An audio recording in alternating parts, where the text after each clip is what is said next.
你好，欢迎收看《新闻面对面》，我是谢仲。来，一开始为你介绍今天要请到的特别来宾，左手边第一位，台北市议员洪千益。五哥好，大家好。台北市议员苗博雅。大家好。前民众党中央委员张义善。五哥好，大家好。右边为你邀请到桃园市议员林涛。五哥好，大家好。资深媒体人邵逸夫。大家好。另外，立法院荣誉顾问陈科陈柏惟马上赶到现场，跟大家一起来讨论。当然，你会关心的是，全国最关心现在就是非洲猪瘟是不是能够最好在3个月以内，因为我们希望能够把我们已经申报出去，对我们确实是有染疫的非洲猪瘟，就是在这一个个案场里头。那如果3个月没有任何一些新的话，是不是还是能够把我们列为所谓的非疫区？这对全台湾，尤其是2000亿的产值，不只是猪农的问题，光这15天的禁载禁运。摊商已降，包括民众要买肉的所有的人，整个生活不便。好，那容忍这一段的不便吧。为了能够在3个月以后，我们真的还能够大声的说，我们真的没有非洲猪瘟。可是，在这过程当中，包括疫调，包括处理，包括所有东西都非常重要，包括源头的查核，包括往下那到底是怎么样的流向，包括中间的处理，剩货厨余到底该怎么办，都是大家所关心的一个重点。那这整件事情，先让观众朋友看一下，因为中央直接讲说，台中在整个调查过程是不是有所谓的10大缺失，要求在今天下午3点半以前呢，那能够把就所有这些疫调相关的东西报出来。今天台中市副市长郑肇兴也直接在应变指挥所，然后就直接公布了台中的所有的疫调相关的一些内容，让你先听看他们怎么说的。来，市政会议是本府最高最重要的会议，谢谢大家关心非洲猪瘟的疫情，所以今天呢，我要亲自的向市民家人来进行报告。台中市政府一向以来就是采取最严格的标准维护食安，查到什么就报什么，绝对不会隐瞒。因为呢，在一开始的时候呢，当事人的陈述好，不尽精确啦。好，那么呢，有新的资料的时候呢，我们都会呢滚动式的跟大家报告哈。所以呢，并不是说5天5个说法哈，而是呢，在收集到新的市政之后，好像今天我们就会以更加完整的方式哈跟大家报告。那中间呢，会造成媒体朋友哈或者是社会上面的一些误解，我在这边要说十分的感觉到不好意思哈。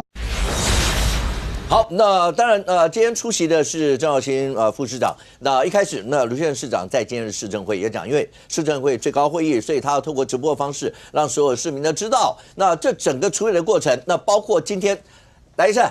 这是今天那整个台中市府所提出来的那无期猪场最新的疫调情形，没错，这整个表的所有内容，所以大家就在看这整个表的内容。刚才那小先生讲说，这个不是5天5个说法，因为那是滚动式的嘛，你只要让我查到所有的，而且他今天在正传媒电话访问的时候，他有特别提到讲说，因为一开始就所有的人力全部都投下去，包括你说要去清消毒啦，所有这些东西，然后一定要把整个锁在这个场里，但是大家会关心另外一个嘛，因为疫调当然重要，要不然中央不会说你今天一定要把整个弄出来，要不然中间的所有的缺失，因为它会影响到判断跟往后的一些走向。好，那这整个大家当然还是会看，跟前面几个说法多少有一些不同没错，5天5说法，每天多一个人呐，兽医师之乱呐，都可以打一桌麻将了。4个没有，今天有一个不是5个人呢，有一个出国，刚好4个人是在国内可以打一桌麻将啊。为什么一天可以多一个人？这不是第一天就应该出现这张表。这张表为什么重要？这不是追究责任的问题，而是你整个处理过程有没有疏失，哪一天发生什么事情，我所有事情清清楚楚，我才能够对未来的事情补这个破口嘛。对于所有的猪只的去向，我才可以知道可以问谁嘛，出了什么问题嘛。所以这张表其实22号。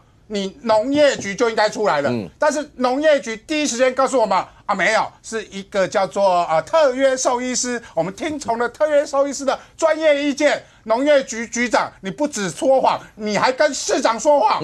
光跟市长说谎这句话，你就应该下台了。为什么呢？因为卢秀燕市长第一时间也是说，我们尊重专业兽医师的意见，所以我们没有去抽检嘛。这一定是农业局告诉他的，不是吗？当然，市长一定不会去。是啊，他不会去亲身去制作这张表嘛。而制作这张表是谁的责任？当然是农业局局长的责任嘛。所以农业局局长当然有问题。今天郑兆兴说真的是帮卢秀燕挡炮火了，不然怎么办？5天5个兽医师，他第一天的时间还说我们尊重兽医师的意见，你是5个兽医师听哪一个兽医师的意见？5个呢？为什么会发生5个兽医师的意见？就是第一时间农业局局长他们在推卸责任，推给特约兽医师的责任，所以才会产生大家去追到底是哪一个兽医师嘛。那其实这一天如果看看疫调就很清楚，11号这个也是第一个动保处应该要负责的。假日，人家农会总干事养猪协会总干事通报死了20头猪，这个理由我不看，为什么呢？到底农业这个总干事有没有说是推测为单独？我不觉得他会推测啦。农业总干事有告诉你说死了20头猪，他已经尽到他的责任了，他为什么要推测？他又不是兽医师，他为什么要推测是单独？所以这个所谓推测为单独的说法，我觉得盖住不论。重点是死了20头猪，你动保处有没有作为嘛？动保处在放假期间，如果你觉得这非常严重的话，你就应该有作为嘛。你们不是说你什么事情都做了吗？结果什么事情都没做，3天假期没有1天假没有去放的，每1天假都放了。放了之后，他们推给这个赖姓的兽医师，其实他不是兽医师的，他是领有兽医师执照的动保处的技佐，也就是说他是动保处的员工，他其实是负责这件事情的。他13号的时候，他打电话给猪农，猪农跟他讲，他就算哦。朱龙，我跟你讲说，我得了这个肺炎病毒，已经找人家开药了。你就听这个王姓，这也不是兽医师，叫兽医佐，就其实就是美油啊。美油啊，当然说吃我的药一定会好啊，哪一个卖药的说吃我的药不会好的？他一定说吃我的药会好。重点是你作为动保处的技佐，你应该负责这件事情，你应该第一时间13号为什么这么重要？13号如果你有到现场查场，13号你有做行政作为，13号如果你有让现场的猪只要保留现场，不能出去任何一只。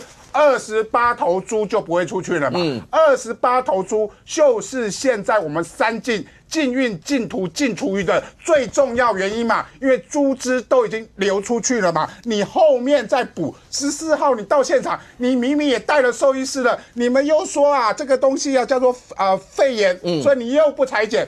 我都说了，1块猪肉你们都可以裁剪20几次，为什么你们发现20几头猪死了，你们不去裁剪这个猪的问题到底是什么？为什么要肉眼去判断这头猪到底得了什么病？而这些责任、这些行政作为，都可以在公务员，如果你尽忠职守的话，你就可以做得到嘛，你就采样回去。我们如果没办法在13号可以完成，至少14号可以完成吧？你应该检验回来。15号中央不就公布了吗？公布说它就是非洲疫情啊，我们的扩散的效果，这些猪虽然已经出去了，那至少可能在屠宰场，它可能在某些地点，它不会流入市面嘛。越早1天处理，就会越早控制整个疫情的扩散嘛。所以15号。中央化市场告诉你们通报了死亡20头猪，你们动保处收到这个 email， 到了20号你才去做裁剪，那一样啊，我还是要问啊，为什么2个标准你们都用肉眼看，20号你要裁剪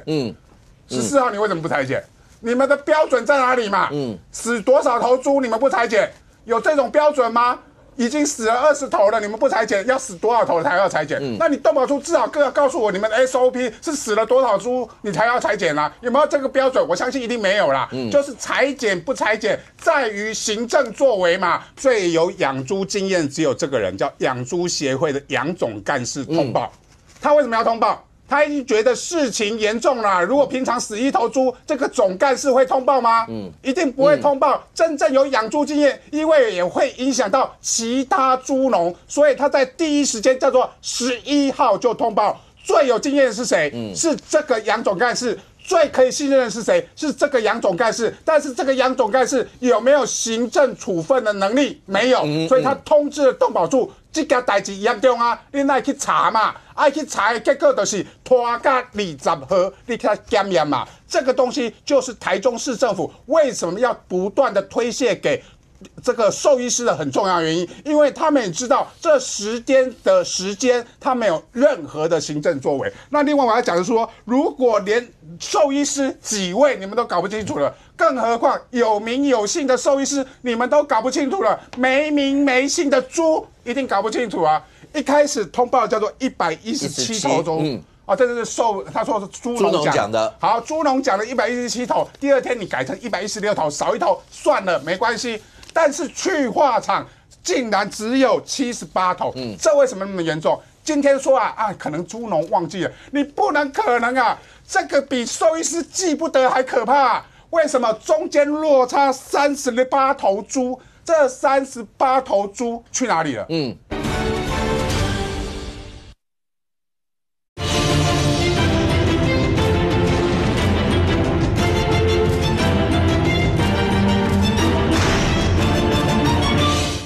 为什么中间落差38头猪？这38头猪去哪里了？死掉了，去哪里？去化了，所谓的去化场嘛。它没有到标准的去化场。如果是死掉猪，那死掉猪你埋到哪里？还是你去非法的去化场？如果猪农讲的是真的，那如果猪农讲的是真的，那如果还有活的呢？有没有偷卖去？那代志瓜大条，你们现在大家追究兽医师，说真的是未来责任的问题，但是追猪的问题，这38头猪比兽医师更严重啊！如果没有正常的方式去化，他死了没有去正常去化，那去了哪里嘛？那如果流入市面，他流入哪里？我现在连猪农的话我也不可以信啊，因为你说他的记忆不好啊，一方面又说上传时间常常会说他五月的时候有正常上传今天又说他没有正常上传说今天他的记忆不好，所以这个猪农本身有很大的问题，我们不能完全相信这猪农的话嘛。所以这38头猪去哪里？这才是疫调非常重要的关键因为我们现在追的叫做28头卖出去的猪，我们封了查了多少的场？那如果有10头或者是38头，他没有办法交代去向，那未来这些疫调就可能产生非常严重的漏失，而这些漏失就会让非洲猪瘟扩散出去，这才是严重的事情。所以农业处拜托你，这38头猪一定要跟猪农对好，因为他一定有进货单，进多少单子的猪，那出去多少猪，一定有完整的记录，猪农一定清楚。猪农不清楚，你也可以从他的上游跟下游去追清楚。所以这件事情对于非洲猪瘟的扩散非常清楚。另外，我直接讲农业处等一下我们也要讲到乱倒厨余的环保局，你们直接下台了啦。卢秀燕这阵子被你们害到，只敢开市政会议，不敢开这个所谓的前进指挥所的这个疫调会议，派了副市长去挡炮火。郑肇兴我好朋友，他一定帮卢秀燕挡炮火了。你就知道你们的所作所为，即使不是隐瞒，但是你们的作为已经影响到整个台中市政府对于市民的信任感，而卢秀燕现在被你们害的，只能在台中市政府开市政会议。那阿淼直接讲，那今天当然肇庆他在媒体上访问的时候，他会讲说为什么资讯会有落差，因为第一时间是忙着防治扩散嘛，那这个很重要，就不要让他一定要锁在这个地方。那包括可是虽然他说是滚动式的调查。但是现在包括这一份，大家讲，像第一个通报的，本来大家以为第一个通报是王姓兽医所，但是现在第一个通报的应该是养猪协会的那个杨总干事。可是这整个事情一路过来，所以大家会从这里面又会去比对前面嘛，包括所有的刚讲对兽医师到底几个，然后谁处理了什么，然后人家说不采样，你就不采样吗？看来过程当中第14号这一天确实有出现。那人家说他不要采样 ，OK， 那就算你婉拒嘛，我就算了。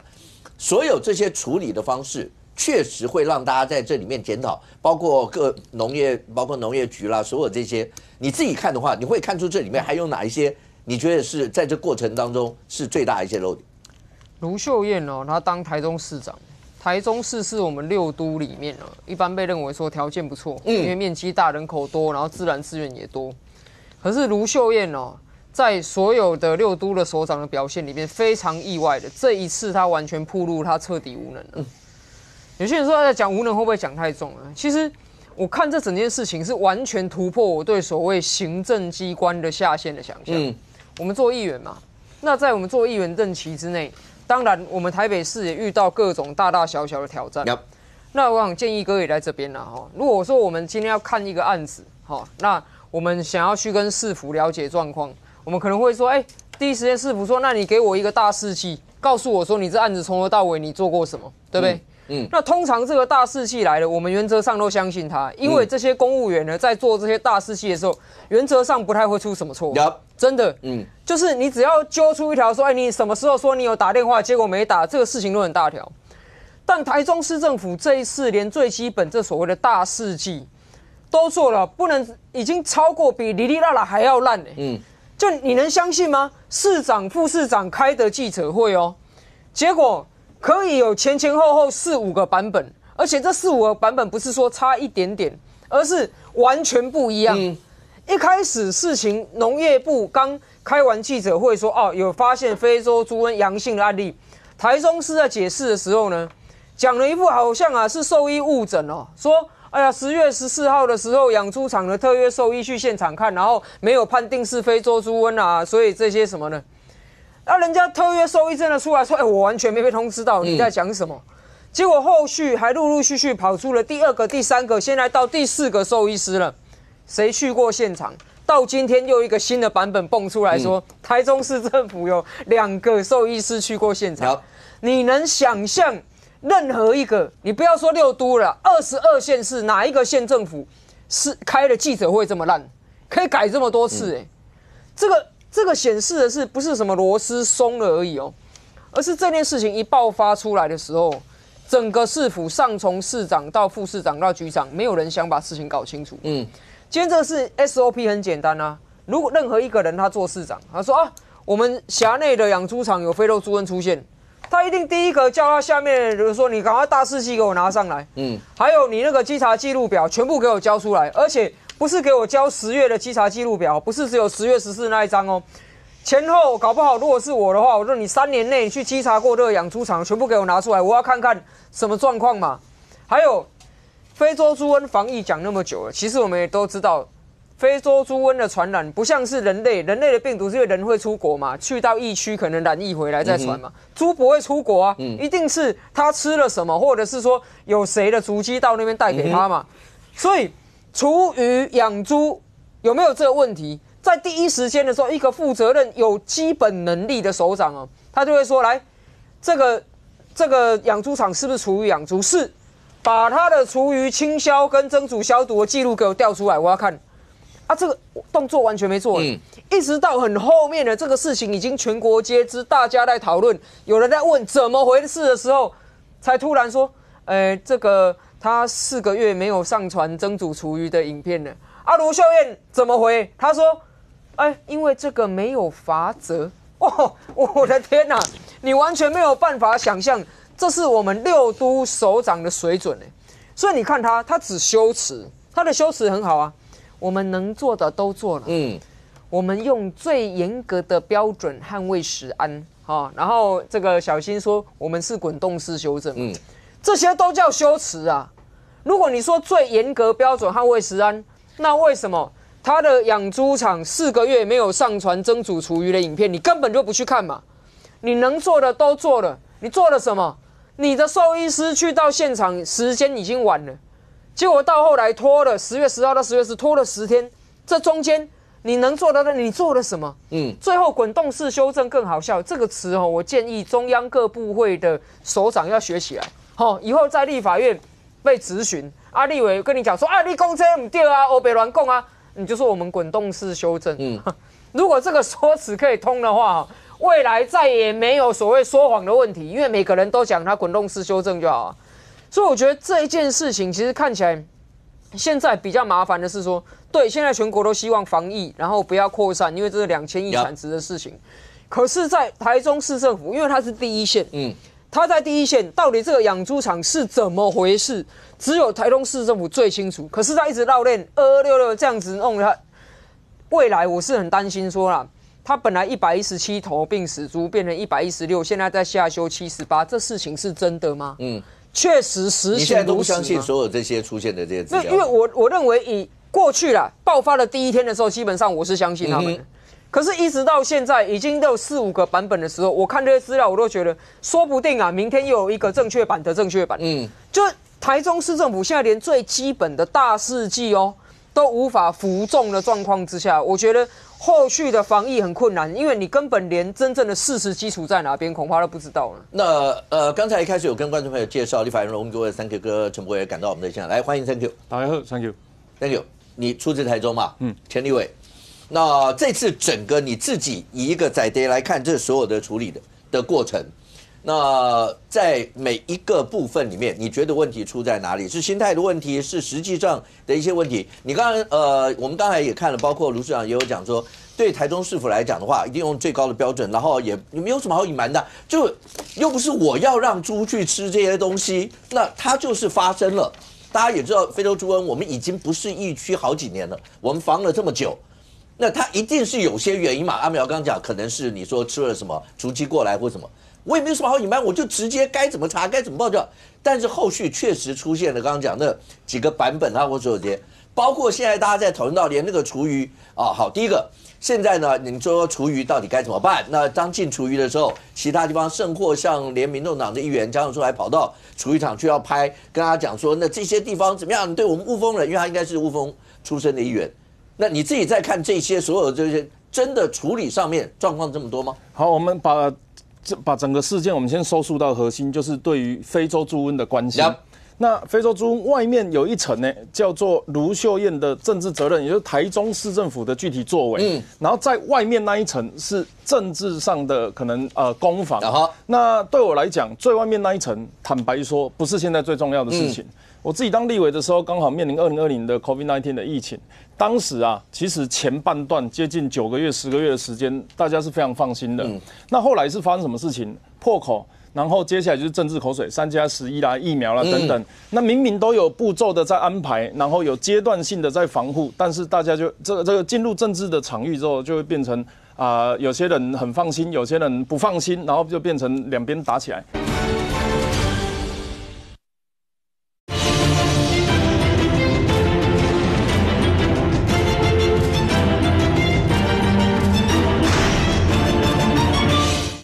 进入政治的场域之后，就会变成有些人很放心，有些人不放心，然后就变成两边打起来。也就是说，对于政府的作为不安心，是来自于最外层这个影响。所以扣除掉那一些，我们先看最核心的事情，就是非洲猪瘟。我们回忆当时 COVID-19 的时候，我们常常听到几个名词。2级警戒、3级警戒，具体应变措施要戴口罩，不要去群聚。那个时候大家最有名的就是很多感染数种在一起，叫什么？叫群聚感染。所以大家就要避免群聚。然后呢，要看足迹然后看暗号然后我们就看到陈时中拿一个板子那边，那按138跟137去到可以休息的地方，可能进行人与人的连结大概就是像这样子的情况。然后还有讲到什么匡列，什么叫匡列匡列就是已经染疫的、可能染疫的以及没有染疫的。好，那重点来了，现在猪只也是这个情况。第一个，我们要做疫调嘛。那很遗憾的是，我们到今天昨天陈时中强力要求之后，到今天才看到疫调。然后呢，在疫调的过程，我跟大家报告，疫调要做的事情，其实就找出2个数字。第一个叫分母，第二个叫分子分母分子是什么？分母是现在真正有的数量，但是不知道，是问号嘛。真正有的非洲猪瘟的病毒所存在的地方，无论是厨余来源或是载体，包含猪只，所以所有的东西在哪里？这个是分母。那分子是什么？已经知道的，包含现在病死猪的掩埋处理，以及向上溯源的可能嫌疑的厨余厂、厨余的处理厂或清洁队。然后还活着的，但是有感染风险的，所以这个叫匡列，把这些数字找出来。好，各位亲爱的电视机前面的观众朋友，你已经把台中市政府应该做的事情都了解完。那台中市政府接下来就是针对刚刚的那些数字，一项一项呈现给我们看嘛。那请问大家觉得你已经得到满意的数字了吗？到今天我们的猪只有几个？甚至我们的兽医有几个？我们的病死猪有几个？还有一个问题大家没有讨论到的，病死猪现在在哪里？埋在哪里？还是烧在哪里？这件事情是问号。因为当时只有做一个新闻说，这个是自由时报独家，他说台中市农业局局长跑出来讲说，中央没有说一定要焚化，所以我们掩埋，中央没有建议焚化嘛。第一时间的新闻是这样然后接下来就出现那一个配图那个新闻的配图就是有一个那个不知道叫刷，那个叫刷尿还是什么，正在抓抓那个猪只，然后要放到化制车上面。结果那个新闻出来，你具体去看那个新闻的内容啊，他说我们病死猪会处理到山区的一个疾病防治掩埋场，在哪？喂啊！大家知道无锡是在我们海线哦，那对台中来讲，山区有好几座山哦，往北是这个我们丰原叫山城、神冈、石冈那里也是山，在海线这边有一个大肚山，啊，往东这边大理雾峰这边也都是这个中央山脉相关的山群，哪一个地方？他其实没有讲，所以当时就引起了一定程度的恐慌。你觉得他要讲这个没有讲这个，他会差别在什么地方？会差别在运输途径。好的，因为足迹的东西是这样子，如果是这个养猪场感染，我们就点在这个养猪场嘛。但是如果它有运输途径的话，它就要变成一条线。它可能比如说它要去雾峰，它要画一条74号。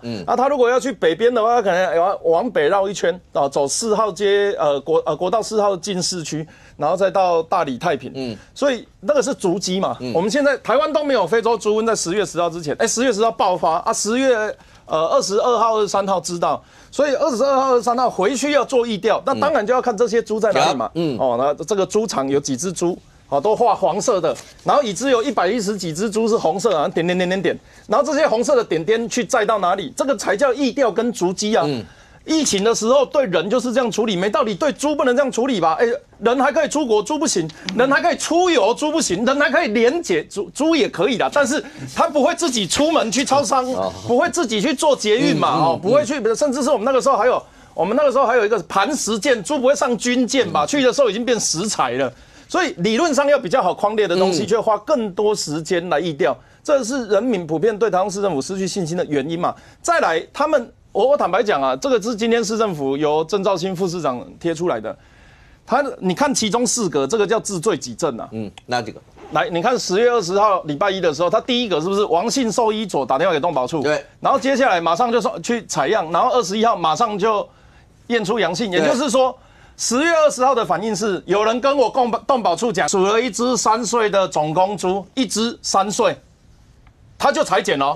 那请问一下，为什么在10月11号通报20只的时候，要隔一个周末，然后再去裁剪，然后还不采信，还单纯的采信，不裁剪，采信猪农的说法？那你告诉我10月11号得到通报，跟10月20号得到通报，为什么2种作为不一样？这样子就好了，对不对？一个20只，你讲无，因有食药啊，也无问题，感冒尔，等下批，还像一个困起来就好啊。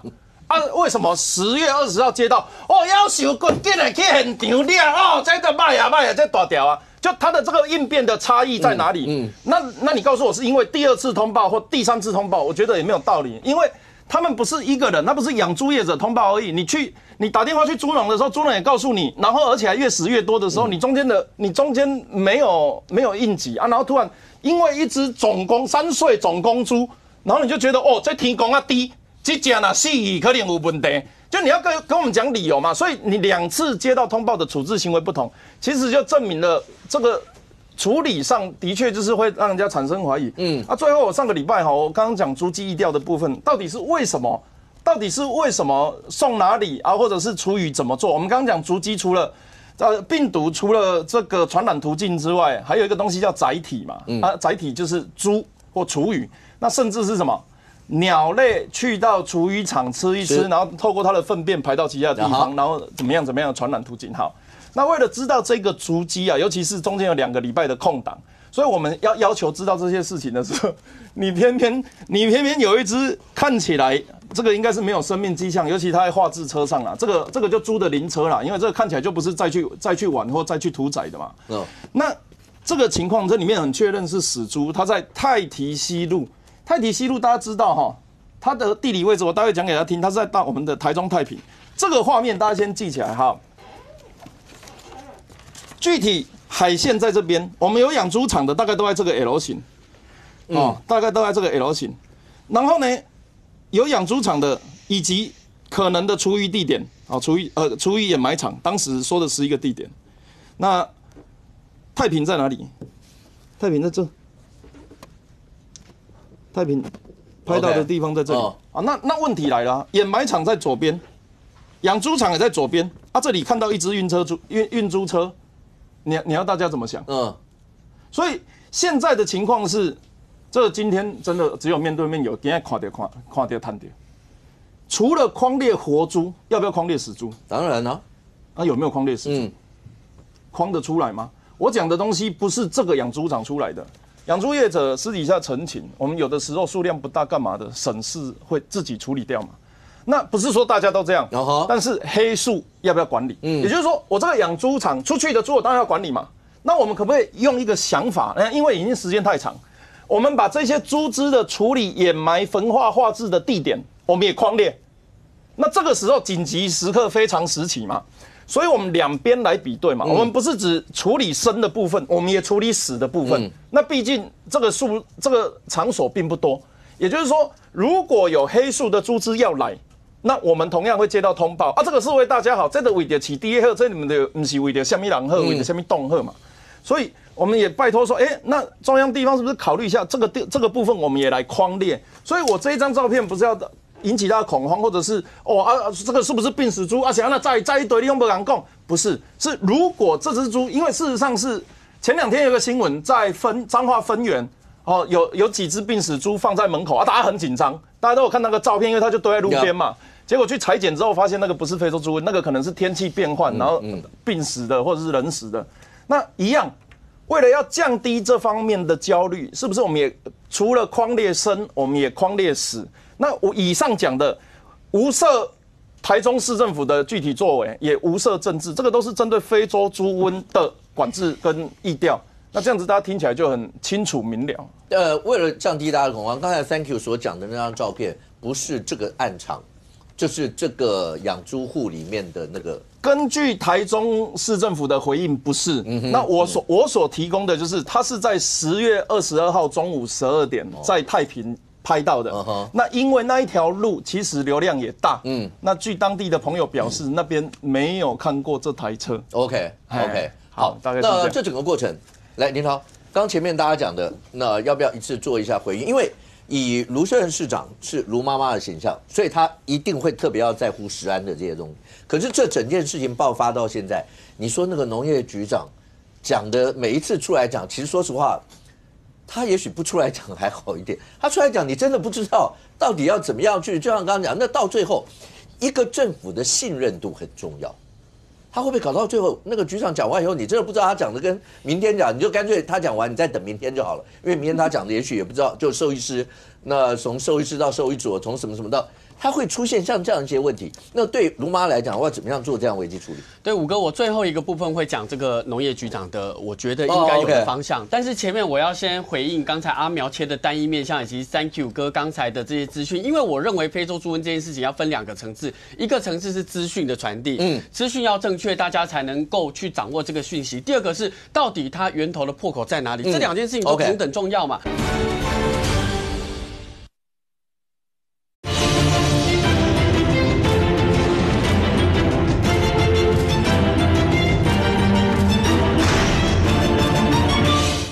第二个是到底它源头的破口在哪里，这2件事情都同等重要嘛。那我觉得第一个其实大家都知道，在非洲猪瘟这个部分，现在是用那个厨余喂猪，可能厨余是一个破口的可能性。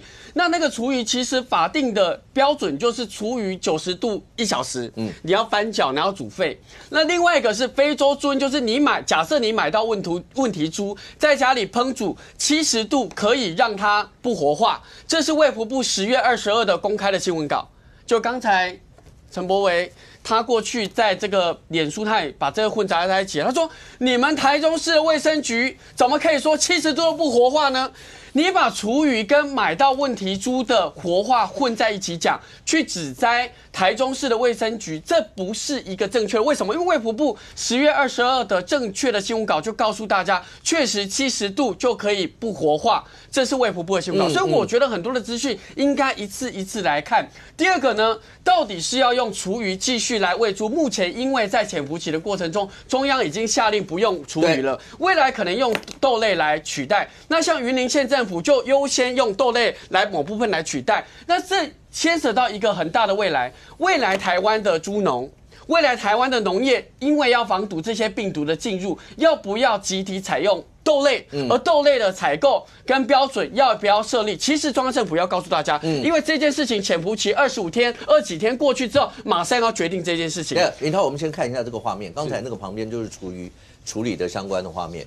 这件事情对于现在来讲的话，因为看起来中央跟地方好像对于所有的处理，包括卓院长也讲说，那接下来呢，再去处于所有的去化的过程，不能再产生24障碍，他还直接点名台中，所以这个处理上面，我刚刚讲，连民众党的议员、当地的议员都直接跳出来讲，所以对台中市政府来讲，这件事情是不是也应该要尽快让大家知道那个处理的模式啊？这些其实对我们刚才提到的资讯，就是希望给大家正确的方向来处理现在的厨余。我先回应武哥的问题好了，就是说农业局现在给予的资讯，我是非常建议要叫他静下心来，稳健，资料要正确，立院党团跟党中央各界的资料的角度，才会是一致的，是吗？所以我觉得他可以先静下来，把很多资料，不管在逻辑跟资讯的正确度，可以好好的思考。你的意思是说，因为前面我们大家看到的那个记者会出来，都是农业局长出来讲的那些资讯。说实话，那些资讯出来，真的让大家搞到不飒飒。你等下要听算公讲的话，就这些东西，你真的不知道为什么会是这样。对，就算是滚动式，阿苗那叫什么？滚动式修正的郑肇新发明的，就算是滚动的，可是我建党他最在乎的是老百姓听了以后，他就要有那个信任度，要不然的话，你说在疫情期间，我们那个时候你说 COVID 的时候，虽然那是人的那个疫情年，最重要一点就是当大家觉得中央公布的那些数字的时候，你会相信，包括他讲的那个足迹，你会相信，那这一点是很重要的，所以。对，所以我觉得这个农业局长不能帮卢秀燕市长制造问题，他应该是减缓问题啊。所以我觉得说卢市长在这个过程中，其实他授权给这些局处首长要展现应该有的资讯的一个方向。OK， 那所以我刚才讲到的这些资讯必须要正确。可是第二个我也要讲这件事情为什么会爆发？以卓荣泰跟农业部的口吻来讲，看起来是境外的病毒。我们现在是处理是境内的病毒的扩散，可是你一直没有讨论到为什么这个病毒会进来的边境管理。如果今天无期它是一个单一案例，边境管理没有找出源头的话，会不会有第2起或第3起？因为你的源头没有抓到是怎么进来的。那通通都不用检讨，中央政府通通不用检讨。今天还传出民进党的立法委员就直接指摘农业部跟这些部门啊，说你是把赖清德的话当耳边风是直接民进党立法委员都讲啊，如果到最后这个境内的扩散已经在潜伏期的过程中已经处理完了，会不会把这个箭头直接指向民进党立委讲了，政府边境管理有没有疏漏？难道不应该有进一步的检讨吗？这才是源头啊！来，三哥要不要先回应一下？刚刚林涛讲说，那个尤其像猪肉烹煮，因为这几天大家有很多啦，就讲说，大家知道那国际的标准，那就是厨余应该是90多1个小时。那当然，因为台中的卫生局长有讲了，刚才讲70多20秒那个，然后三哥说那个林涛刚就讲说，这个是那包括卫福讲，他是说万一你买到了有这样的肉，基本上这样。那来，他说你的资讯有没有？混乱不会啦，毕竟立委当过那个就高度稍微高一点，所以稍微有一些误会被人家讲话，那没有关系。那只是说这个是当时卫生局长的发言，他说好，不要把我的笔记都拿给大家。我本来要偷偷给大家看三公的笔记的，怎么我们的资料会有这样？他说好，他的发言是这样，而且新闻片段真的是这样。他说，只要经过煮70度，大概20秒以上，这些病毒几乎都可以杀完。我完全理解他现在讲的这个我们专有名词叫巴氏消菌法。巴氏消菌法，一般来讲我们会用在包含泡牛奶然后或者是一些肉品的检疫处置，那这个是处理细菌的部分那只是说在这个时候去讲这个数字，对大家好不好嘛？因为你如果联想到温度跟时间，大部分都会是讲厨余烹煮的状况。然后你提出这个数字的时候，其实如果不是大家反应很大，那我们干嘛出来帮忙澄清？事实上讲完这件事情之后，卫生局也有人跟我们联络了，说局长不是那个意思啊，也希望协助那个传递正确消息。所以我在各个节目就有跟大家讲了，局长讲的是讲猪肉，不是讲厨余。但是猪肉70度20秒，恁婆婆妈妈家己听看卖，迄是削不下做饱那较高的，有那吃无啥会加，因为第二讲全熟。好，我再讲一次，卫生局长说，好，又失败了。卫生局长，台中市卫生局长说，70度这个疫情可能感染的猪肉或是病死猪，如果流入市面的话，请你用70度以上20秒，这个叫正确讯息。我是认为没有必要在这个时候加这个事件进去啦。你是说他是万圣节开玩笑？哎，对啊，你是不是在开玩笑？他没有在开玩笑，其实大家都很清楚嘛。这个新闻的旁边的霸写很清楚，问题中大部分卖给散客。卫生局说，如果你买到这样子的是高温烹煮无疑虑，这不是在讲厨余，是讲到买到散客买肉品，这很清楚，没有人会搞错。结果你竟然说蒸不熟可以杀病毒哦。那你卫生局在哈这个数字，你是万圣节在开玩笑？我觉得这样子对于一个议题的防毒的讨论不是健康的，因为这叫造谣。根据林涛的论述啦，他的意思就是说，我们这个是在传播错误的讯息啦。我坦白讲，我们传递的是民众的陈情。你如果觉得大家都不会因为这些数字误会，我尊重你的讨论啊。我如果造谣，你去告我。但是我要讲的事情是我们在这个议题上该做的功课，我们没有坦白讲，我觉得甚至我都觉得比人家多。那针对这个问题是这个讯息，我坦白，我问大家啦，今天台中市卫生局没事出来讲这2个数字干嘛？他讲这件事情跟我们要追踪的疫调跟足迹有任何问号的关系？你今天足迹做得好，我们干嘛去查这一些病死猪肉可能流量？为什么会有一台车载到高雄，然后被罚300万，挡在高雄县界？为什么？不就是台中市政府的事情，不知道他怎么做的，做那连病死猪跑去哪里都不知道啊！要求全台湾都要70度20秒啊！你家己倒的喷啊，叫全台湾想办法替你处理，这个哪有对？这个是第一部分。第二部分，在厨余的部分，还有这个垃圾的处理方式，其实我都完全能够理解，包含海关走私这些东西该怎么做，就是该怎么执行就怎么去执行。走私这件事情常年都有。你说执政党有没有处理？我现在看到，包含林佩祥包含吴思瑶，他们都各自提出海关可能会有疑虑的地方嘛。那你说前面那些什么边境的防疫费用或者是宣传费用被删，这个看官自有评断。那现在的状况就是要不要大家都查100%的走私嘛？第一个，包包全部都来先啊，以后桃园进来的时候 X 光每一台都要拍。第二个，每一台货柜、每一个箱子打开的包装的每一个大包装都要拆成小包装才能进来，讲好嘛。4年前蔡英文总统发过一篇文章，他在讲说，你们自己搜寻走私猪肉跟越南这几个关键字，4年前就有70几公斤的肉品，透过分散小包装的夹带方式去到很多不同的货柜，然后进来共计70亿，已知70亿未知的不知道多少。好。今天这个蓝绿白都好啦，你们如果认为台湾能够做到100%的边境走私防疫，我跟大家讲，我举2只手2只脚赞成。那具体怎么做嘛？边境预算要增加几倍，这个是务实的讨论方式嘛。我们边境的防疫的海关相关人员要增加到几倍嘛？那报关行要不要有罚则？如果报关行夹带走私要不要有罚则？那影响产业生计，预计100万人，大家 O 不 OK？ 要不要一起担？那我没有意见哦，这是可以讨论。但是我讲的东西，这个才叫做政策的讨论嘛。那林涛只是要找我吵架而已，我觉得我也习惯了。其实我坐在这边就是，我在这边就是其实，在非洲让大家去讨论资讯，真的不要造谣，因为我觉得政策讨论跟边境管制的规定是可以讨论。可是刚才2件事情，我要回应陈柏惟。第一件事情，很明显的，这个所有的市民陈情，你作为一个民意代表或前民意代表，你当然有查证的责任啊。否则你民意代在做资讯公开的过程中，那你的角色在哪里？第二个呢，你说台中市的卫生局。在讲说台中市卫生局不要现在讲70度啦，你现在讲70度干嘛？不好意思哦，真正讲70度的是中央卫福部在10月22号发的正式新闻稿。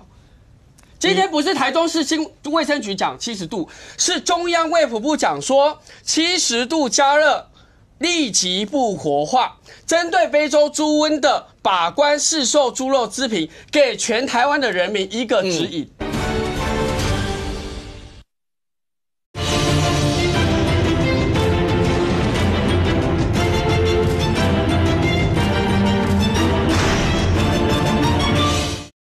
针对非洲猪瘟的把关市售猪肉资品，给全台湾的人民一个指引。所以你今天在讲说为什么他要讲，这是卫福部告诉全台湾人民应该要认知的资讯。你今天拿这件事情说台中市卫生局讲不要讲，我觉得全民听不下去啊。这个就符合一开始我们在节目讲的，就是说核心是在于这个非洲猪瘟嘛，然后第二层是市府作为嘛。那刚林涛讲的就是第三层，我想我就不另外解释了。OK， 就郑公房这个。那医生要检讨回应。我补充一下，非洲猪瘟不会猪传人，所以猪肉都不会有问题。我们在讨论喷，在讨论厨余，你们却跟我们讨论食物，就好像徐小新一样，我们是说不要制造厨余，他说我们是不要把我们当猪啊，去吃喷啊，就是故意物质概念转移焦点。今天讨论的是90度1个小时的蒸煮时间，你们台中市政府环保局有没有去做好监督稽查的工作？但是突然之间，卫生局跟你讲说啊，70度煮猪肉就不会怎样。新闻稿是卫福部发的啊，我是说人家在转移焦点啊，你可不可以全面的去看待新闻稿？他已经说不会猪传人，所以人吃了这些猪肉都不会有问题。我们在讨论的是厨余的处理，为什么台中市政府5月就发生问题？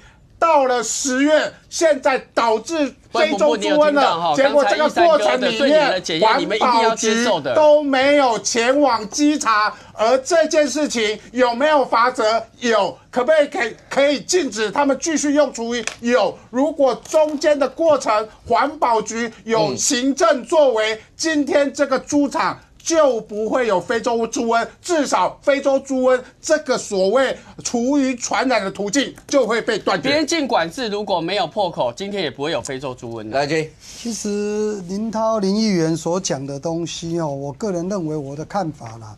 那当然，一个所谓的非洲猪瘟食安的问题发生了，那当然政府有义务要出来告诉大家，买到这样的猪肉不用担心。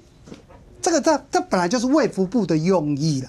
那你转过来讲，就是说台中这件事情，非洲猪瘟的案子，大家目前在检讨。当然，你说边境管理要不要检讨？当然要，一定要检讨。如何检讨，这可以公开讨论的，后面都可以讨论。那你讲回来，我们现在要讨论的，我们没有在找战犯，我们要讨论的是疫调。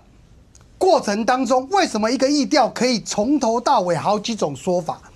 大家都知道，非洲那个 COVID-19 的时候，就是因为疫调准确，然后陈时中每天出来就是安定人心，那罗一钧出来就是这个国民女婿出来讲的话，我们就相信他原来怎么样怎样。但如果疫调不准确的时候，会影响到整个非洲猪瘟到底猪只怎么跑，然后死猪怎么跑，活猪怎么跑，那前后看起来。危机处理是台中市政府现在大家要检讨的。那你整个案子过程刚刚看起来，从刚开始的推脱卸责，一直到最后面的3大失灵跟3大疑点。哪3大失灵？通报失灵、采样失灵、稽查失灵。那3大疑点是在死亡数，大家都觉得那用个熊基啊，感觉起来他养的猪。跟最后面我们算出来的数量是不一样的，包含最后面今天78只，那我们焚烧了195只，然后再加上过程当中卖了28只，那总数额也不对啊。所以我说3大疑点：死亡数，然后厨余的问题，再加上兽医，光兽医今天又跑出了第5个。那所以这个整个过程就是疫调完全不是很清楚。所以我在讲说，大家现在在检讨的目前的问题，就是台中的市政府的一个处理方式。所以网络也在讲啊，本来可以从从容容、游刃有余的处理啊，那现在是匆匆忙忙、连滚带爬。那你说边防啊这个东西不要转移到焦点，台中市政府现阶段要做的，就是你把疫调讲清楚，大家来追，跑掉的不见的那几头猪跑去哪里？如果连这个东西都没有做，那你稽查、裁剪、通报全部出了问题，甚至于还讲到什么？还讲到说那个到底现在的那个王姓的兽医师、兽医组到底有没有去过现场？说法好几种。我们刚才3人还私底下讨论，我们现在讲话不敢讲得很肯定，因为明天可能又变了。那这样的一个疫调，这样的台中市政府的处理方式，这是负责任吗？我不认为。我觉得现阶段，第一，台中市政府卢秀燕，你应该带着相关局处首长出来公开道歉。就很简单，先道歉。我们现在马上负起我们该做疫调的责任，会如一如实的告诉中央，让中央专业评估后续该怎么做。你们知道吗？现在所有的猪农已经都开始，店家都没有在卖了呢。甚至有的卖卤肉饭、牛肉面，那卤肉饭、控肉饭那个都没有东西卖了，甚至于市场几乎都在放假。但衍生到一个问题，如果现在疫调不做清楚，每天应该屠宰的猪是一直累计的，小猪变中猪，中猪变大猪，大猪送屠宰，这样整个20天或15天起来，15天有30万头，那整个循环全国才550万头，整个循环起来是多么恐怖的事情。所以疫调赶快做清楚，可以5天一期，5天一期，赶快把它结束这样的一个问题。3个月过后，我们可以顺利告诉大家，我们非洲猪瘟我们没有拖延，我们结束了。那很简单的，我们继续外销，继续吃的食安，这才是我们现在目前要的问题。来，上公，你还要再拿那张你有做笔记的板子给大家看吗？没有，是他的笔记。OK， 好，张公，这件事情出现的。对整个台中市府来讲，已经不单纯是刚才讲的几个疫调啦，这个局长讲这个，那个局长出来讲的那个，因为所有最后的责任一定都是卢市长扛嘛，这一定到最后是嘛。所以像这所有的那某种程度会被产生的，我刚讲信任2个字非常重要。所以对整个台中市府，甚或对卢秀燕市长的政治上，这也是一个危机处理。他要处理度过，让大家相信他在处理的能力各方面那个信任度上面。你看这几天大家不止在讨论非洲猪瘟的问题啊，因为这也专业，也有其他的那些。可是政治上的，包括连国民党内部是不是因为到目前为止，你讲起2028，一定都讲那卢秀燕嘛。可是这件事情出来以后，媒体上报道，甚或国民党内部有人在讲，一定会是这样吗？有没有可能会有其他？这些都是除了大家要关心非洲猪瘟以外，它要展现出来的是一个政府为政的首长信任，让人民信赖的这个过程非常重要。大家说信任，但是你光看你刚才说那个但是你看那个10月14号，我不懂哦，拒绝动保处裁剪，跟判断是放线杆菌胸膜肺炎，那请问底下那个要不要裁剪？就说那个肺炎要不要裁剪？肺炎应该不会裁剪，我不裁剪，怎么会有拒绝裁剪？这就很矛盾了，因为陈柏惟没有请我吃饭，我哪来的拒绝跟你吃饭？他真的没有请你吃过饭？没有。OK， 晚上有没有空？晚上9点。OK， 林森北路举个例，不要再讲林森北路了，换别的地方。不是，这是一个很奇怪，你没有提出要求，我为什么要拒绝？对不对？因为13号到14号都说是不是那个放线杆菌胸膜肺炎？对。然后你看14号的时候突然出现婉拒动保处采样，那请问一下，动保处如果没有说我要采样，那如何来的拒绝？语词上是这样吧？当然，对不对？好，那看得出来，动保处有要求裁剪，但是拒绝裁剪，那你当时为什么不裁剪？所以你听完了就走了，你就走了。然后，如果当时你判断是这样，但你防意外如果裁剪，今天大家不会闹得这么沸沸汤汤吧？然后你后面说来说去，从兽医师、兽医佐、兽医师跟兽医佐，就像护理师跟护士，这怎么会像？不对哦。在兽医法里面，那是兽医师跟兽医佐是明确规定的。护理师跟护士是名词的转换哦。但是大家还知不知道有一个护理佐？他除了有一个兽医佐，护理师里面也有一个护理佐，也有护佐哦。他也是有护佐的概念了。所以你怎么会把它搞成混来混去混淆呢？你连说个名词都可以混淆。你说叫大家怎么相信呢？当你崩盘的时候，我今天讲哦，民进党包括正传媒最近大家做的民调，民进党是不是都回升？国民党是不是下降？对。哦，我个人主观认定，有一个很关键的因素是纪连城。花莲在花莲，他跟了县市政府对比，然后县市政府是国民党，纪连城是中央下去的政务委员在处理，那执政党要对行政负责任。所以纪连城跟花莲县政府跟他救灾的表现，让大家对民进党这个政府的信任度会稍微往上提。因为他处理的有模有样，什么什么哈。好，现在回过头来，陈时中跟农业部的次长下去，就杜文珍下去处理这件事情。他对比的是什么？又是一次中央跟地方对比。中央跟地方对比，那就出现一个问题：中央在这个事情上，如果处理的被肯定度高，那台中市政府就会被比下去。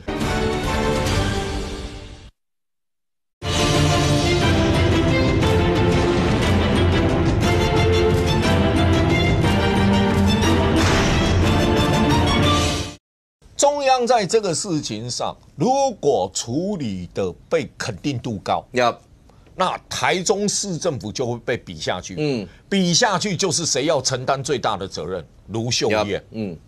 所以我能说拿花莲跟台中这一次，因为中央都设置前进指挥所进去，那大家都说边境，我觉得国民党在辩护的时候说边境，讲边境，害了谁？卢秀燕。为什么？讲厨余害了卢秀燕。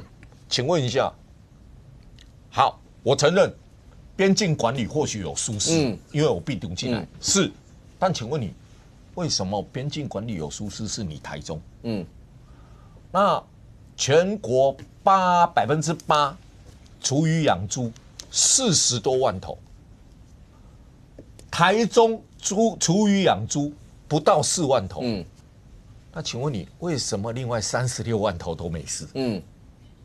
为什么都没事？刚好都你有事。所以你讲了半天，对，我承认边境管理是一个问题，大家探究的是你台中市非洲猪瘟之后处理的问题。OK， 我们并没有说边境管理一定没责任哦，但是边境管理出问题，为什么只有你台中？OK， 为什么厨余养猪也是你台中出问题？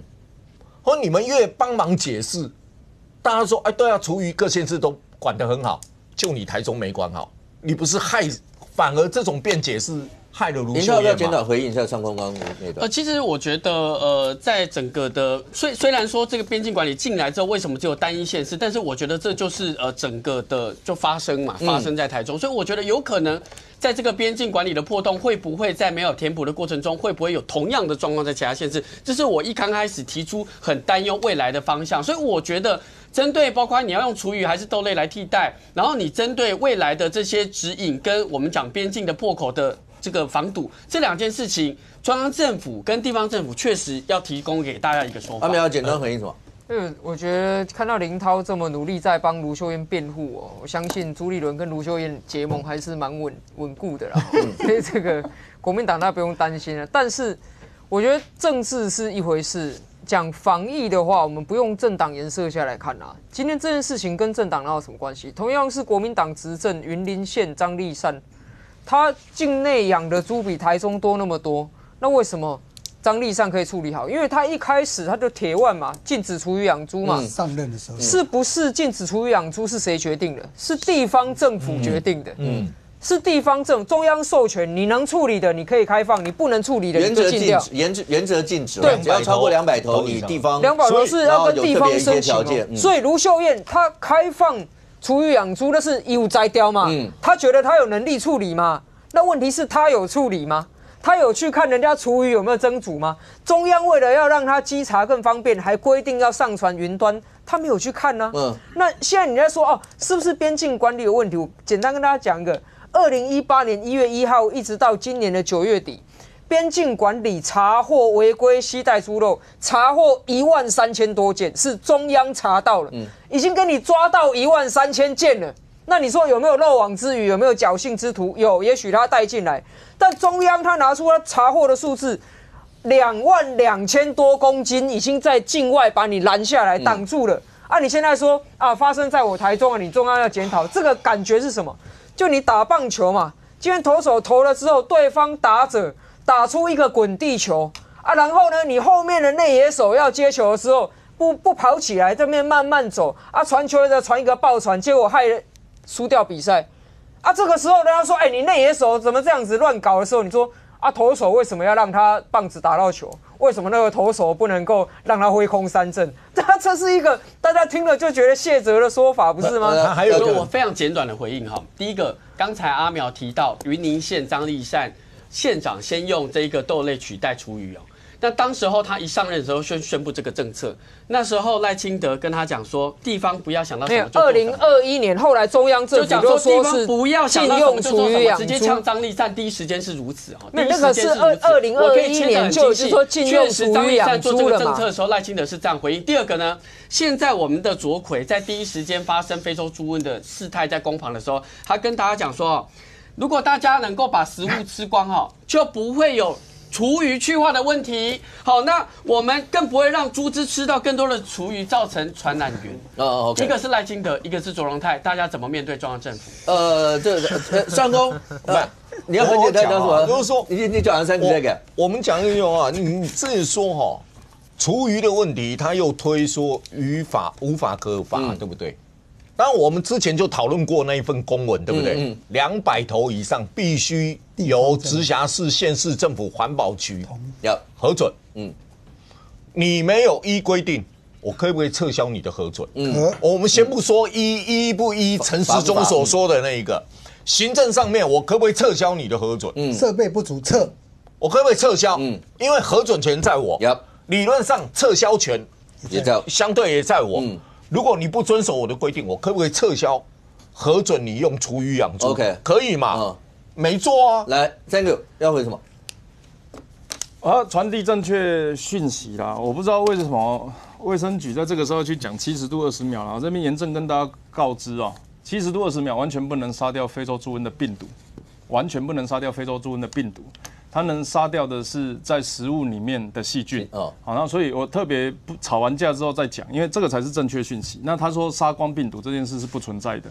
非洲猪瘟的是 DNA 病毒，耐强酸碱，必须要90度煮沸1个小时才杀得掉。除非卫生局长指的是其他的病毒，可能是 COVID-25 或者是其他的我不知道的。另外，如果他是指你买到肉的话，要把肉的病毒依照世界卫生动物组织里面的指引是70度30分钟，不是20秒。好，那你看厨余的部分我讲一下，这个因为这个真的就比较讲的太简略，很可惜啊。厨余是这样子，县市政府面对这个议题的时候，它会有选择的，就是你要不要进嘛，那你要进跟不进，你会有列出优缺点嘛。所以简单讲，如果你要进厨余，那就是协助转型，可能政策补助，然后后面就相对轻松，但前面会有很大的阻力，甚至养猪户会反弹嘛。坊间在讲啊，低的一点爱假厨余，一定是低吧假喷卡胖，那会有这种反弹。你要跟人家座谈，要跟人家解释，要去辅导，这前面困难，后面轻松。这有些选择做，有些选择不做。那不进厨余会怎么样？不进厨余可能还有收入啊？为什么？因为厨余收进来清运的费用可以卖给养猪场换取现金，或者是卖给中间户啊，这些是台中市政府在做的。另外一方面，厨余养猪还可以解决什么厨余垃圾问题。所以这是2个有优缺点的选择。我们没有说厨余养猪这件事情本身对或不对哦，而且各个县市政府都有选择的嘛。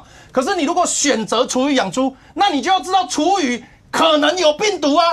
结果你选择厨余养猪的县市，却没有严格查验厨余是否高温煮沸嘛。那问题出在这里，从头到尾都没有对或不对，从头到尾都是选择。那你既然做了选择，却只择优，然后太劣，啊，太掉裂的那个部分刚好给你万中选一，选到天选之珠，那就是面对啊。结果你的态度是今天不舒服，郑肇兴开记者会，那当然大家会质疑啊。你不要再骂了，骂了卢秀燕的2028都被你骂掉。没有，我还没骂就自己打鼓，没有，自己打鼓就打掉了。现在有增加3+1，又增加了他老板，真的吗 ？OK， 韩国瑜来，那大家会关心非洲猪瘟队，那这一段时间会有小小的不便，然后包括15天那个日子还在这过程当中，当然一定要希望能够挡住在这个时候。可是除了这以外，再让你先看一下，那大家一定要关心花莲光复，那后面包括复原重建啦或复原的一些状况。昨天张俊那今天一踢，在今天从昨天一直到今天都是媒体的焦点。再让你看一次，来。发展光复生活街。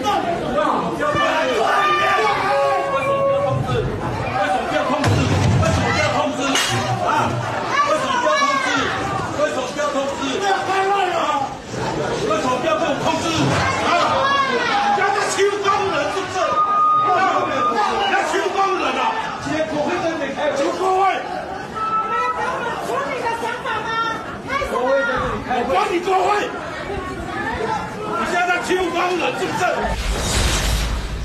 来，三哥，看到那个画面，知道今天副分局去提告了，然后而且提告的罪名非常多 ，OK， 6个，对，提告罪名非常多，然后那提告，但这整件事情，当然也有访问张俊了，张俊呢讲说他是替光复的灾民啊，什么出一口气，被告他觉得好了，当然你说暴力一定不对，可是这整件事情，那当他一踢出了多少问题？这个我们当然很希望都用这个救灾，然后民主的方式去讨论啊。但是你可以看到两边阵营不同的价值观啊。张俊跟傅昆萁，坦白讲，两个都不是典型的绿营或者是长期追求民主运动的人物。那但是呢，两位在花莲的仕途上有迥然不同的路径嘛，那包含自己的斗争等等的。但它呈现出来的是对民主价值的信任跟投入，那在花莲光复乡，它是张俊的选区，对啊。那另外一方面，傅昆萁他是花莲的立委，但通常被认为说跟县政府是一家人啊，哈。那他们本来就一家人啊，因为有相关的婚姻的案件，我就不知道到底是不是一家人。你说前面有涉及到假离婚，有重新登记的。对，好了，那可是傅昆萁也常常很多新闻啊，很多新闻。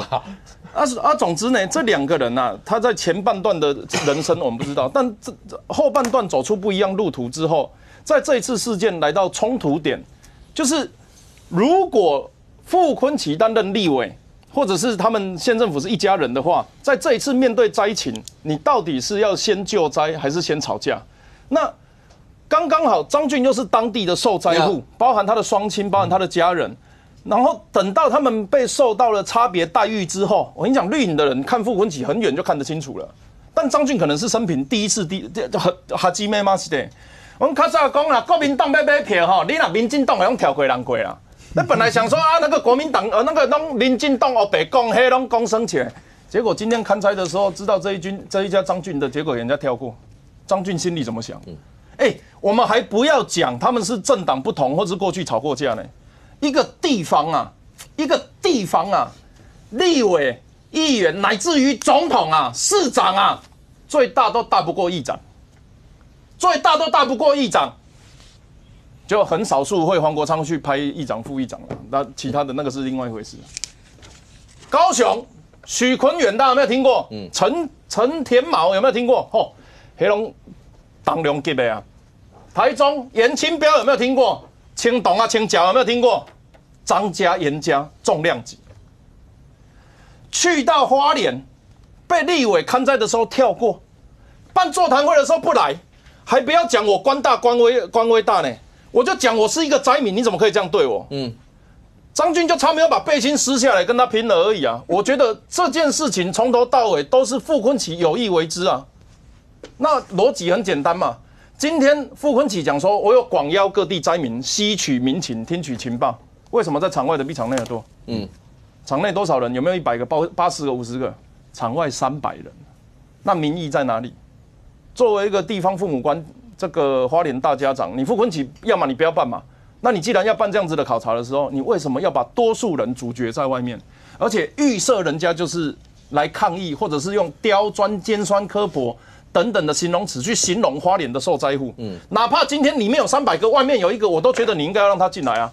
结果你反过来之后，你声音还比人家大，这个是对于政治治理的不同，信仰的不同。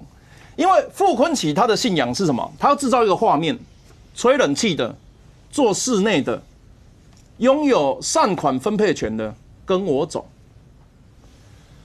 烫白体，客签啊，底下咧签的，啊受灾的，向嫁伫外口的，迄对张俊行。傅昆萁他故意制造这个画面，好康的对我傅昆萁啊，那歹康要信仰民主，要讲公家，你去外口徛啦。他故意要制造这个画面的嘛，所以你说张俊踢那一脚很解气，我跟你讲，坦白讲，对外县市的人可能是政党立场解气，对花莲人来讲，你傅昆萁把我们丢下来多久了？傅昆萁总计救灾时间产2产，这个就是有记录的啊。他去到现场，被高雄来的女孩子在那边塞那一说，委员你们也过来帮忙一下，他就真的产2产人就走了，很怕雨鞋弄脏。啊，这个就是花莲人当地的性情。那我不就请问一下嘛？如果信仰民主，你今天听人家是民主支持，如果你信仰民主的话，那请问在地的所有议员谁最具有代表性？啊，不是议长是谁？今天花莲乡谁最具有代表性？啊，不是票高的是谁？是谁不信仰民主？是谁把人阻绝于门外？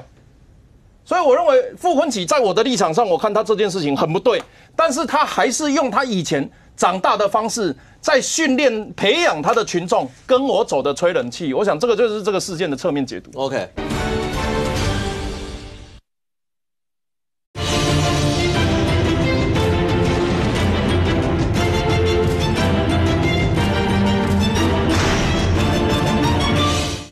但是他还是用他以前长大的方式，在训练培养他的群众跟我走的吹冷气。我想这个就是这个事件的侧面解读。OK， 来花莲人，每次这个一定要问，因为花莲人。傅昆萁今天去告了嘛，哈，我用黄国昌之4天前讲的话啊回傅昆萁，林胜告很 low 啦，很 low， 很 low， 很 low。傅昆萁你就是很 low， 我直接讲了，你有没有带桌子的验伤单去？你告什么伤害罪？他踢桌子今天张俊会那么生气的原因，因为他有3重身份。第1重身份伊是灾民。我靠啊！他说公纪连城跟花莲县政府的比较。假设我们今天是中央下来开会，在光复乡开会，需要1排警力挡住灾民吗？纪连城在花莲光复待了20几天，有这样的画面过吗？灾民有跟纪连城抗议过吗？没有，为什么？态度。你们要什么？你们如果人不够场地不够大，派代表来跟我来沟通。议长、议员是不是代表？2个光复在地的议员，一个平地原住民议员，一个就是我们的张俊议员，都没有被邀请。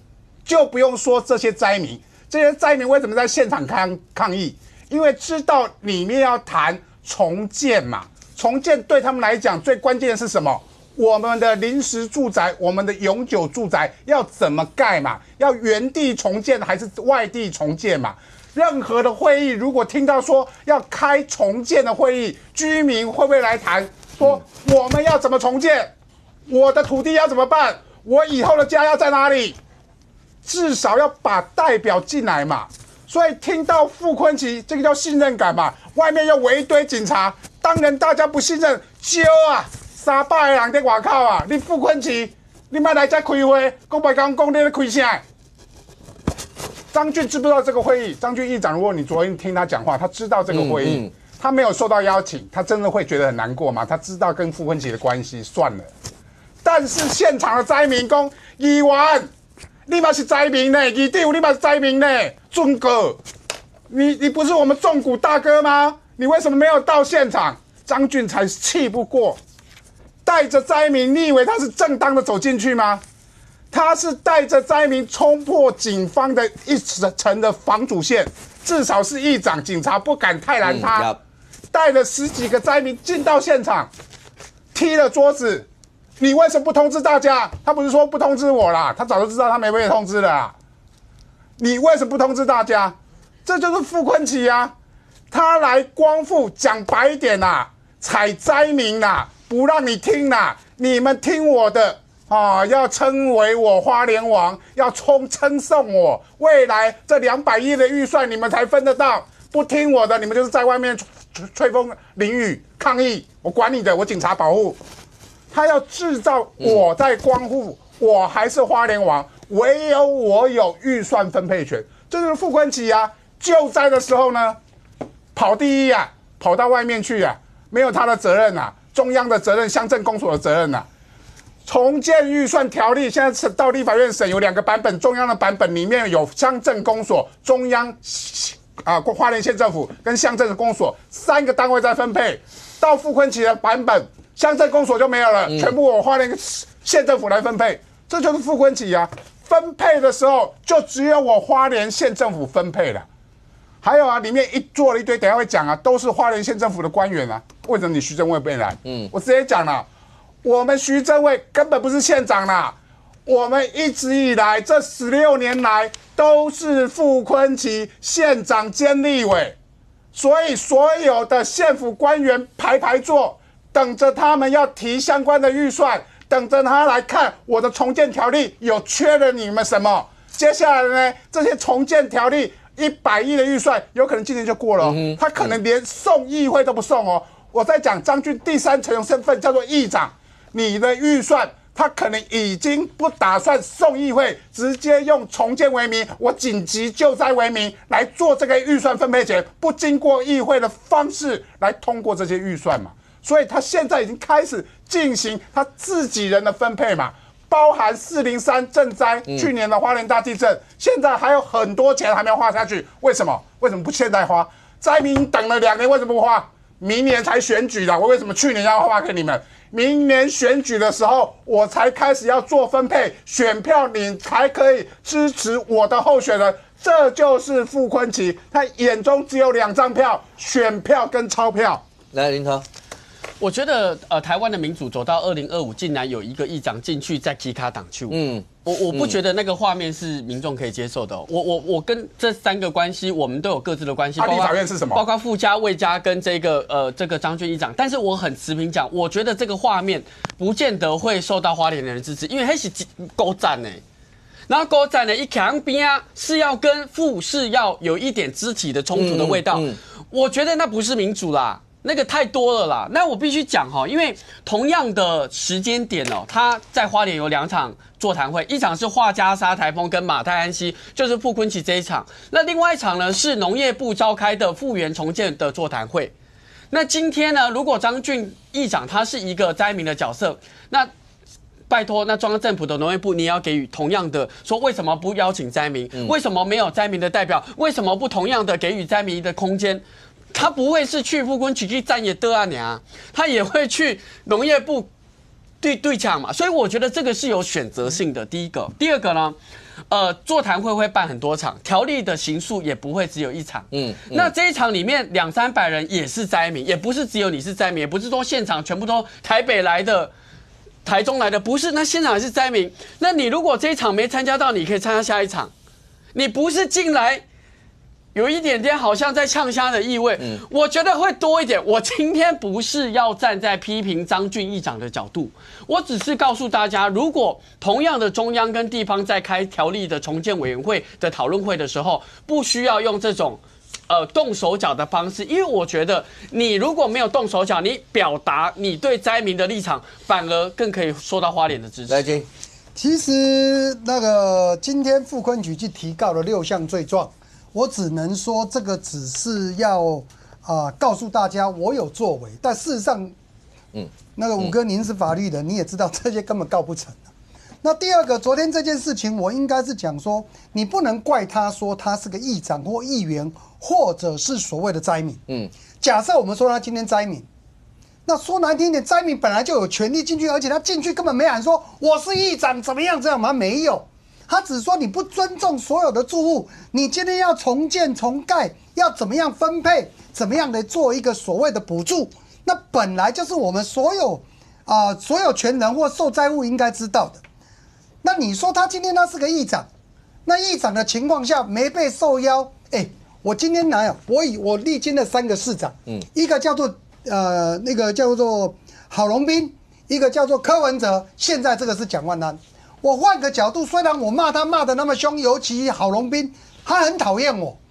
然后呢，他看到我有些就是那种眼不正的看你，然后有点看不起你的那种感觉。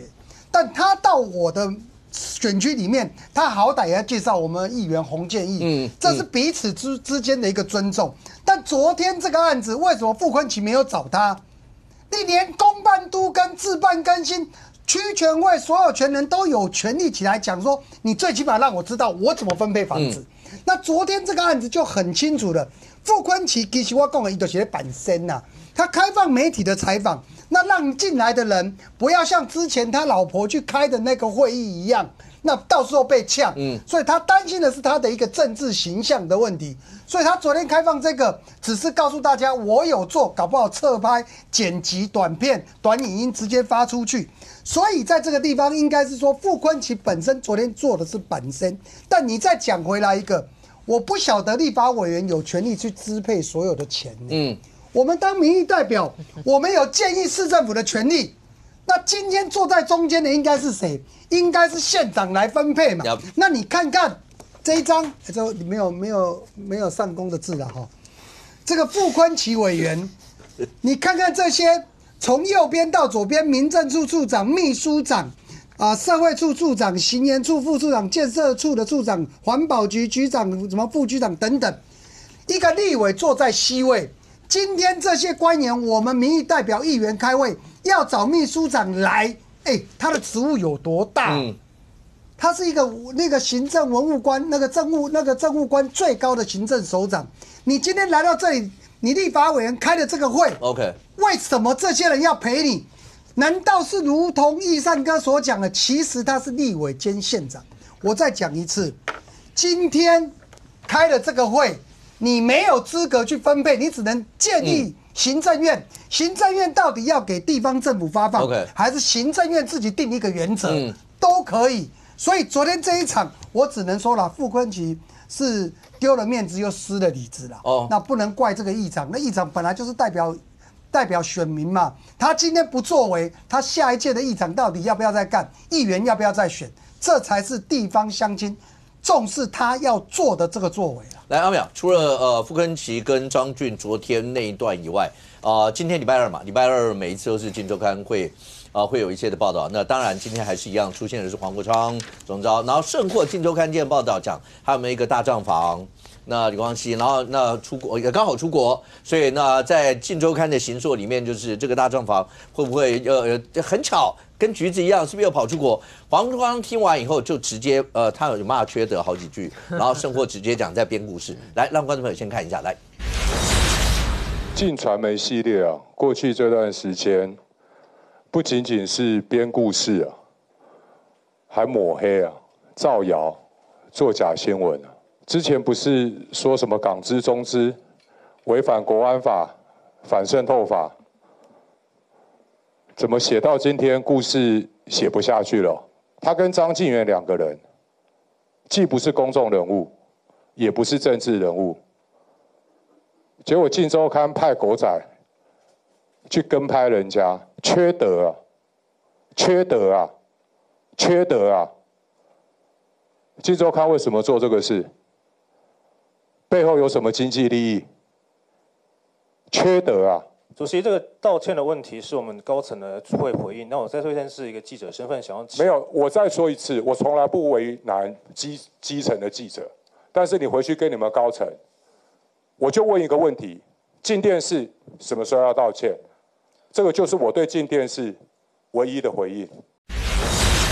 看到没有？是这个黄国昌哦，其实他的这个狗仔们啦，一直到现在，你说没有那种一刀毙命、一箭穿心的直接证据，可以证明他就是背后的主使者哦。这是很多人的说法嘛。那确实啊，现在所有的东西啊，都是指向一种瓜田李下的氛围。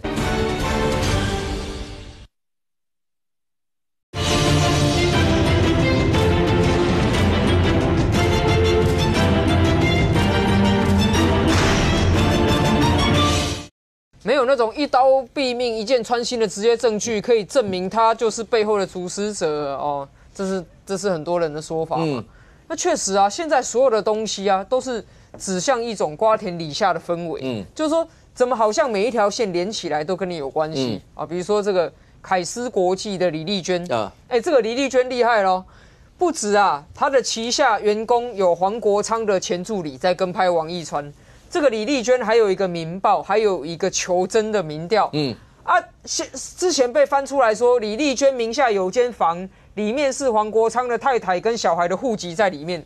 今天更劲爆、更厉害的出来了，李丽娟的补习班在黄国昌的小姨子的公司同个地址。那这个李丽娟好像。不管连怎么连，都会连到黄国昌。那他跟你到底什么关系？他没有说明，对不对？他就骂这个传媒，骂周刊，骂老半天。但他问你说，李丽娟这人，你到底是熟悉还是不熟悉？到现在他没办法回答呢。所以有人这个帮他维护说，没有啦，他只有瓜田李下，没有直接证据。但问题是，你瓜田李下站在田的正中央。你为什么不离开呢？你为什么不简简单单的告诉他说，这个李丽娟是谁？我根本不认识他，你就告诉大家这一件事情嘛。哪尊公？你这样让上公很难，那上公眼珠子都快掉出来了。上公，你的意思是说，如果他可以说，他早就说了。那这个就是重点嘛。为什么他会被人家认为瓜田李下站在田中间？因为这样的一个关键人物，他竟然不敢说不认识他。那请问他跟这个人的关系是什么？因为这个牵涉到。他有没有狗仔集团去跟拍人家的这个问题嘛？政治人物养狗仔，民众到底接受不接受这个问题呢？上礼拜有个民调已经很清楚了，蓝的不接受，绿的也不接受，甚至白的也不接受嘛。所以黄国昌他现在很难啊，他不能承认这个李丽娟跟他有任何的关系啊，不然他就直接落入了这所谓的变成他旗下有一个狗仔团，那他可能有经营东厂的问题。所以今天讲的，你看他刚刚完全没有回答实质问题，他甚至去指控什么？他甚至去指控媒体有狗仔是缺德哦！我听到他讲这一句的时候我整个如这个醍醐灌顶啊！黄国昌认为狗仔跟拍很缺德那之前的那些所有的事情，他怎么又说那都是在揭弊呢？更何况人家是媒体，但是你是政治人物嘛？他现在讲说。这个新出炉的这位，可说是他的黄国昌的好友张敬远的好友啦。这位李光新呢，他还说他们不是公众人物，你去跟拍他干嘛？对不起周刊拍到他的照片呢，其实是在跟拍柯文哲。是因为跟拍柯文哲，看到柯文哲去拜访张敬远，送他下楼的竟然是这一位李光新，旁边还有橘子。这张照片出来的时候，没有人知道这个李光新是谁啊？是到后来，黄国昌的这个狗仔集团的事情一发生之后，一路看来，他说：“这凯斯国际怎么好像有个账房？”结果账房的画面进到新闻资料库一搜寻，发现怎么也在柯 P 这张照片里。所以你看，这张照片的新闻价值其实蛮高的。除了看到柯 P 去张敬元家，里面还有橘子，甚至还有这个现在。他到底有没有在狗仔公司里面当账房的这个李光新都在里面？那我就问一件事情啦，黄国昌现在是第3大党的党主席他在政坛是洞见观瞻他要竞选新北市长对于国人不能接受的政治人物养狗仔这件事情，他至今没办法说出一句我跟凯斯国际李丽娟那个完全没关系，他完全没有办法。跟这个划清界限的时候，对他来讲就算他把周刊骂倒了，他在政治伦理上面的大问题也不会因此消失了。来，林涛，我觉得这个黄国昌的这件事情我觉得现在把那个李光新马上变成柯文哲版的橘子，这真的中间跳过太多事情了，因为。我们知道过去的案件，包括进入司法的调查过程，跟这些内容，包括这些跟这个财团互动，都是要很多的攻防的。那今天只是说，因为这个他的登记在同一家什么幼儿园，然后或者在登记在同一家公司，然后他的小孩寄放在那边，就说他是橘子，然后他现在出境呢，就是绕跑。那黄国昌怎么吞得下去嘛？如果他坐在那边，他不可能吞得下去的。你把两件事给搞混了，户籍是摆在李丽娟那一边，现在讲的是李光焘，你把两件事都已经复杂到不管是搞不清楚，不管是李丽娟跟李光焘这件事情都没有妥善的把资讯补齐。譬如说凯斯国际到之后，我们一直讲说你的港资跟中资的股权在哪里，你还没有补齐，你就进李光焘，然后说李光焘是张晋元当时候的秘书，后来变协理，然后他是账房，那账房账目呢？金钱呢？那他的对价在哪里？你要交代完才能说他是橘子潜逃啊！我是这样的看法。林涛应该只对一件事可能会有一些意见，就李丽娟也曾经是求真民调的负责人。对，你对求真民调应该会有一些意见。我对求真民调一定有意见，因为我希望呢，2028不要再有一份求真民调告诉你是第2名，或甚至可以打上第一，因为我觉得这本来就是民众现在对于蓝白没办法合作的一个心理的感受。但我觉得黄国昌他面对包括李光焘或是李丽娟的事情，确实现在对他的资料的检索还没有到可以一锤定音说这个等于是橘子案或什么案，他当然在这个部分他会觉得委屈啊。张哥，你觉得黄国昌阿苗讲黄国昌就没有大声的告诉大家他一点关系都没有，到林涛口中，林涛就直接跟你讲说，你好歹就拿出阿苗刚讲的那个一刀毙命或一锤定音的东西出来给大家看。现在就变成这样，可是有很多的线确实连着就到黄国昌身上。我为什么会突然冒出李光焘这个人？因为北检已经在约谈了。是约谈的人讲出来的不是我们哦。你说北检要约谈李光焘？北检不是北检约谈有去查的时候，北检约谈的人有提到这个人。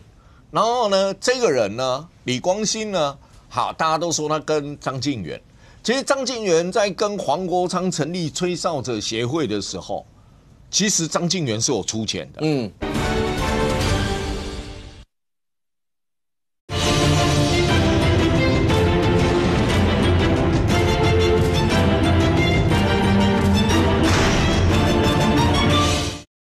约谈的人讲出来的不是我们哦。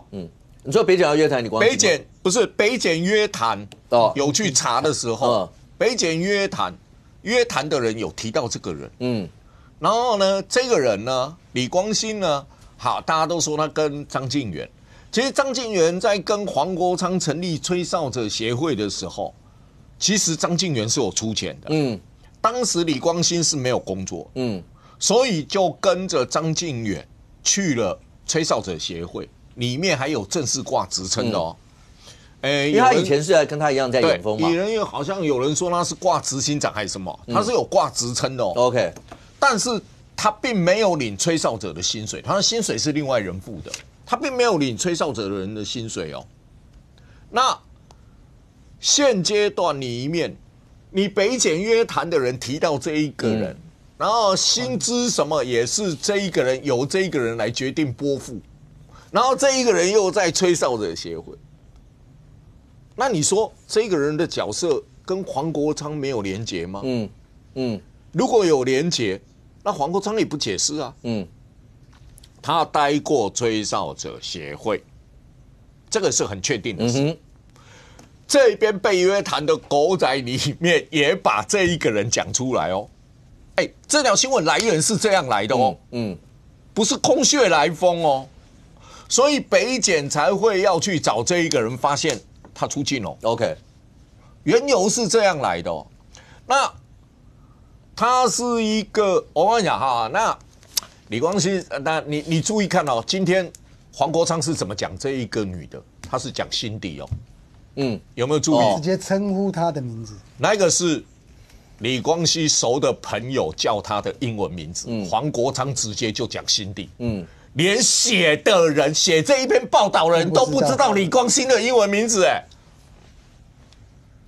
那个林俊宏啊，林俊宏今天承认了，他说我写的时候我不知道他的英文名字但我知道了，因为我朋友认识他，我朋友我问说李光焘，他马上就回一句话，就 Cindy 哦，所以熟的人都叫他 Cindy。你看黄国昌 Cindy，那显见黄国昌跟这个人有一定的关系，有一定的认识，而且我再说，他跟着张敬源在吹哨者协会里面有任职。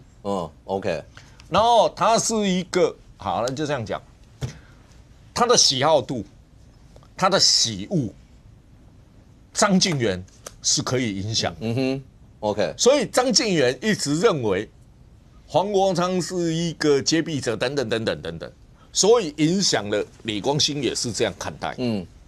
所以张敬源后面经常出国啊，心情不好啦，还有他的亲戚在欧洲，他必须要身体不好要去照顾，所以他把李光兴就留下来给黄国昌用。那个用是那个人的用人呐，用人就留给他用。那个吹哨者协会，对，他继续留下来跟他用了。然后你9月底他突然不是跑到香港，那有可能是国内的人叫他走，因为我说有可能是国内的人，因为张敬源在国外，有可能是国内的叫他走，那他从小他是小留学生，所以他到了英国念书，他后面曾经在加拿大工作，所以他有2个地方，一个在美洲，一个在亚洲，就大陆啦，他各有亲戚在。OK， 他有亲戚在，他甚至于可能他有其他国家的居留证，因为他的时间出境大概还不到1个月，快1个月，快1个月。那大家就是讲说是快1个月，你不知道接下来会不会他会回来，然后只要跟大家做一个解释啦，或者什么这些。我可以补充一下今天新闻那个补习班的补习班来，你帮我简单补充。这个补习班我后来在上节目之前，我侧面的聊，因为我是该选区，然后呢，他是在民族国小的正后方。那个地方原则上，这个地方只要到了下课安亲班结束的时候，都一些民车在接送。我问了历任的校长，大家都知道这个地方是一个高档的英文补习班，而且去到那边非富即贵，不是随便人可以进去的。那只要到下课的时间，黑头车就很多，所以这个地方。原则上他们在办理这个，当然在我们的教育局里面是没有立案的。OK， 那警察局说这个地方也没有什么争议过，所以这个地方真的他们办的这个所谓的安亲班的这个部分，在附近大家都知道，但是你知道问附近的人，大家都不讲话，我不知道为什么。但这个偷偷告诉我的人是说，真的每天下课的时候人好多，而且。看起来的这些人都不是一般我们的小康家庭的，所以感觉起来他非法营业。那教育局现在正在查，结果怎么样？应该晚一点就有消息。那确认他那个有没有核准这些？原则上是没有申请，没有登记，没有登记。这个地方可以申请，但是他没有登记。OK， 这件事情当然就等最后教育局最后确定到底是怎么样。可是整件事情跟黄章总到底有没有关系？那黄章总今天刚才回应，那大家也看到，只是所有这些疑云到底要什么时候才能够真相水落石出呢？我们大家拭目以待。非常谢谢现场所有来宾，也非常谢谢观众朋友收看。我们明天见，拜拜。